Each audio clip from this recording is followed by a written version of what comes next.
So angels appear throughout the Bible, right from the start in Genesis.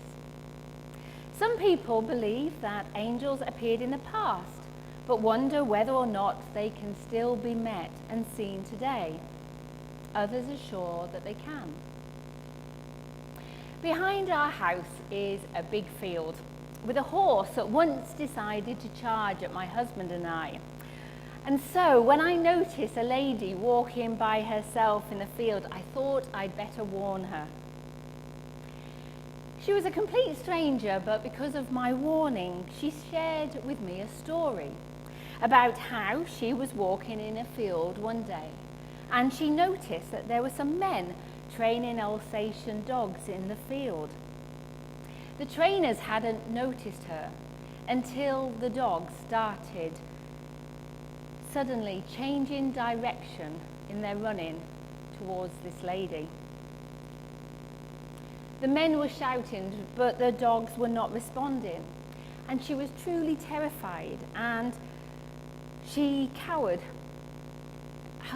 trying to protect herself as she saw these dogs bounding in the fields towards her. She froze to the spot. But then suddenly, just before the dogs reached her, the dogs stopped. They started whimpering, turned and went away. She phoned her sister to say what had happened, but before she could say anything, her sister said that she'd had a vision of her sister in a field with a ginormous angel behind her. Was it that angel that appeared and frightened the dogs away? She believed that it was. Angels appear throughout the Bible. But what are angels? Well, first, they're not plump babies with rosy cheeks and wings. Today's reading shows them in a role as a messenger. In fact, the Greek word angelos means messenger. The angel in Revelation is described as a mighty angel in heaven who has one foot in the sea and another on the land, emphasizing God's kingship is over heavens and earth, both land and sea. He has a scroll in his hand, a message for John. But he doesn't force John to take the message, but waits until John reaches out to take the scroll. The scroll represents God's plan for creation, the unfolding of his kingdom on earth as it is in heaven. John is told to eat the scroll, referring to his role of proclaiming God's kingdom. So angels are messengers.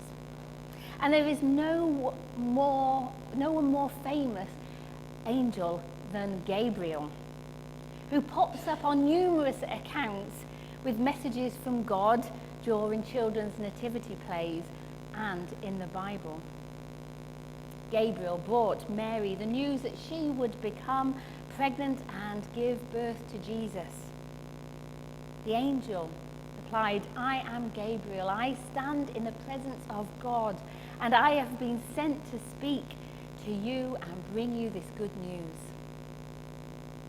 Gabriel is first mentioned in Daniel, showing him visions of the future, and also appeared to Zechariah with the news that his wife Elizabeth, despite her age and inability so far to bear a child, would bear a son. Angels are messengers from God. And what else does today's reading tell us about angels? Well, it tells us there's both good and evil angels. It was a good angel that gave John the scroll. But in the passage about the dragon, we heard that when the dragon was thrown down from heaven, he was thrown down to the earth, and his angels were thrown down with him. His angels.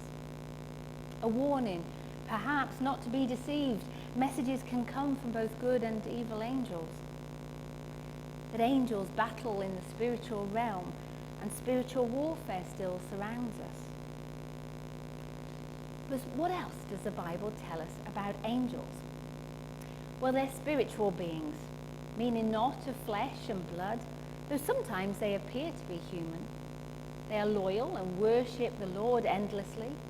They have will, intellect, emotion. They have duties and a chain of command. When an angel appears to a human in the Bible, the first words out of their mouth are usually, "Do not be afraid." When Gabriel meets Mary, Daniel, and Zachariah, all three of them are frightened. Daniel says, "As he came near the place where I was standing, I was terrified and fell prostrate." Zachariah was startled and was gripped with fear. And Mary was greatly troubled. So I think we would know if we encountered an angel. They are also glorious beings, but they are not to be worshipped or to be prayed to. Later in the book of Revelation, John falls at the feet of the angel to worship him, but the angel says, "You must not do that. I am a fellow servant with you and your comrades who hold the testimony of Jesus. Worship God." So they are not to be worshipped or prayed to.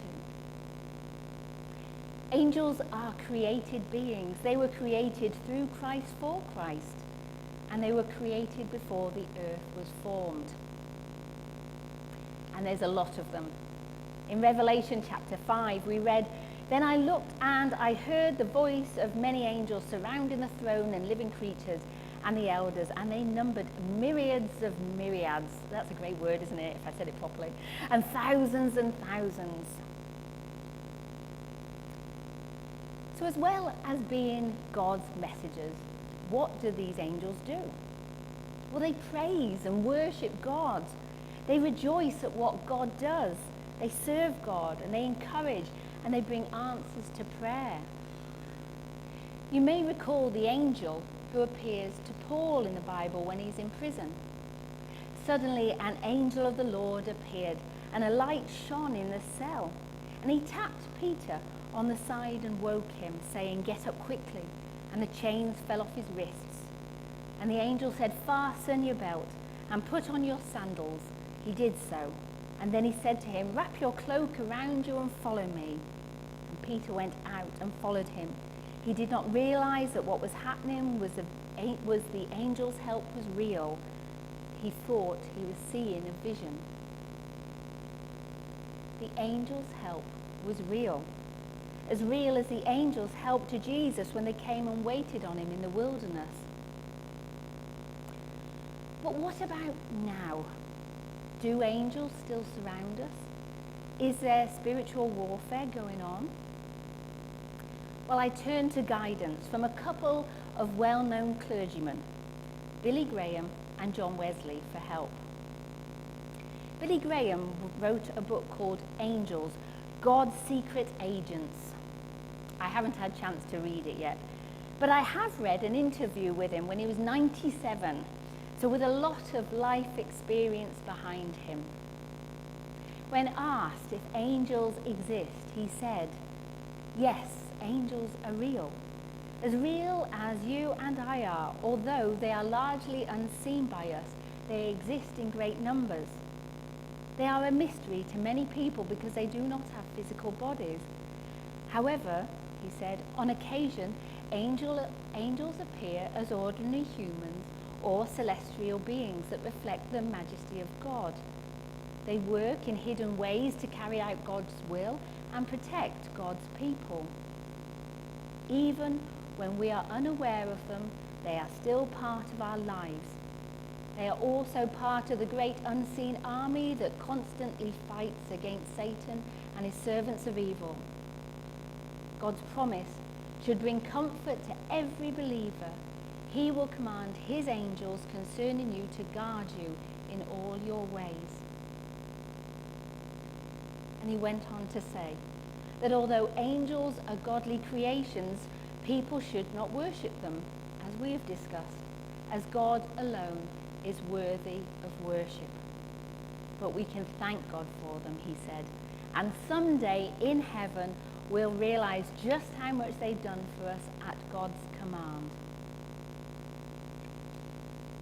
and John Wesley, who wrote separate sermons on good angels, evil angels, and guardian angels.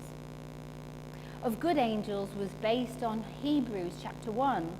Are not all angels spirits in the divine service sent to serve for the sake of those who are to inherit salvation? His sermon on evil angels was based on Ephesians 6.